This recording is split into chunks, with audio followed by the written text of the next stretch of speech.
Robert. I'm the liaison with Ali and his family.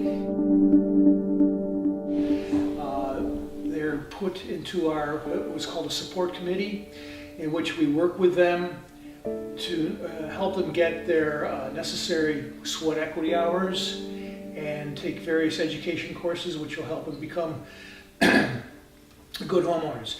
Usually our folks come from a variety of backgrounds. We have a lot of refugee families here, but we also have people who have been longtime Buffalo natives. Yeah. Well, Ali has been here for a while. Like many folks, he is from Africa, escaped the violence over there, and came here and was able to get a job. It's a process to come to the States through Homeland Security. They have to be vetted and so forth. It's very complicated. It takes a couple of years. But the support of various churches and other volunteer agencies, they're able to come here, get a job, which is a basic requirement for being with Habitat. To get a home, you have to be employed. You have to make a certain income to be able to afford the mortgage at the end of the day. And then they go through this process where they work the sweat equity, like he's doing here in his house. Quite often the people will be doing it in other people's houses. They'll learn how to do drywall and paint, drive nails and so forth. And when they get to a certain level, 150 hours, then they come to us in liaison, and we help them go through the whole process of becoming a homeowner. Almost universally, the folks in here have never owned a home, and they come from situations where their living conditions, because, and especially large families like Allie's, their living conditions are not very good because landlords don't like large families. And so they take advantage of the large families, unfortunately, living conditions which quite often were not good. So this is really a big change for them.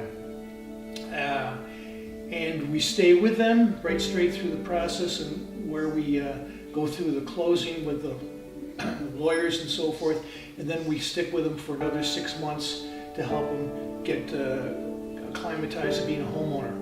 You know, pay your water bill, mow your grass, you know, things like that they're just not used to. And it's a learning curve that everyone gets. And I'll tell you, as I was mentioning before, I've been with Habitat 3 years. Allie's my 10th family. They're all just fantastic people. They're scattered all around Buffalo. Variety, big families, little families. We have one of my guys is a disabled veteran, totally disabled. So it's quite a mixed bag of people. Educated, many of them barely went to school where they came from. A lot of them are refugees from, as I mentioned, in Africa, and also Asia, Burma and other places in Asia, which are having a lot of violence and so forth. Sure. And the folks... Let me ask you a question. Yeah. What does this give you? Why are you doing this? Good question.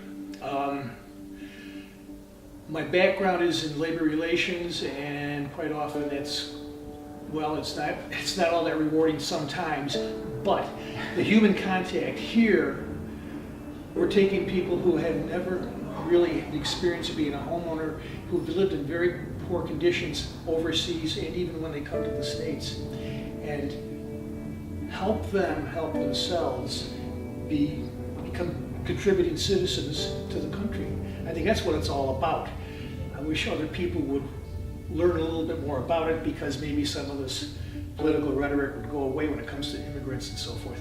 They're fantastic people. They're family-oriented, hardworking, education's important. They have a lot of customs here that they bring with them that are different from ours. It's helped me understand an awful lot of people. I understand. I'm a white guy from the suburbs, you know, working with inner city people and so forth. It's been a great, wonderful, rewarding experience.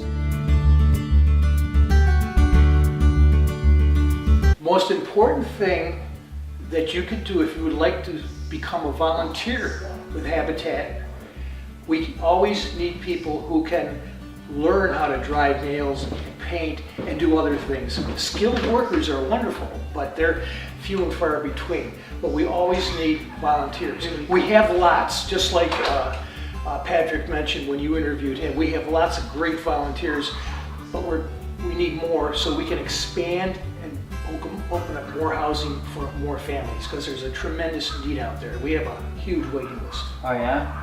And I'm sure it's super easy to apply, right? So yes, we're gonna put a link on our site of American Power&Gas that will link directly to the volunteers section.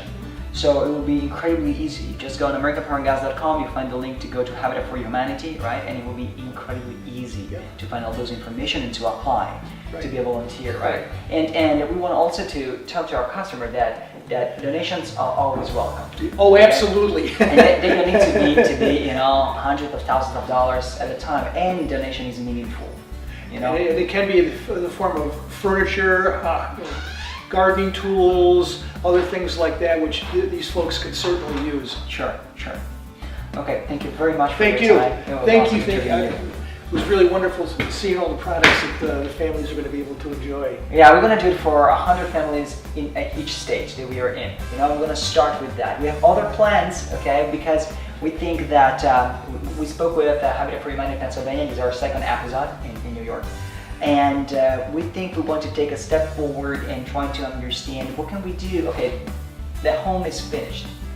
The homeowners is in. The family is settled. Okay, what's next? So we have a couple of ideas on what we would like to do as American Power&Gas, so we were discussing about that. Wonderful. But I think that we need to. That's wonderful. We need more corporate support. You will get it from us. Thank you. Thank you very much for coming here. Thank you so much.